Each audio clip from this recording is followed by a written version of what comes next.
Hi, in an upcoming workshop, we'll be painting Narcissus. Narcissus can be painted in many different ways, but in my particular workshop, I will do it two different ways. The first one is actually the classic Gombi method that we will actually use a outline and then we will color with ink and then we'll also color with different layer of washes to have very detailed flower depict in the artwork.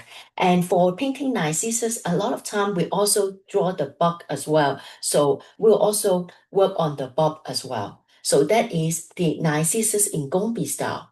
But when you look at Narcissus painting in Sumier, a lot of times you will also find that sometimes they were painted also in the more calligraphic way, but then the calligraphic way is a combination of outline and spontaneous style. A lot of times it will be like this. So it's outlined, but is not as meticulous. So in this particular workshop, I will also cover how to paint it like this. And also, last but not least, besides the flower, we can also do it with the outline for the flowers, but with calligraphic brushwork where each brushwork will become a blade of leaf for the Narcissus as well. So in a way, it's the painting of Narcissus in the meticulous outline, gombi, in a loose outline for both the flower and the leaves, and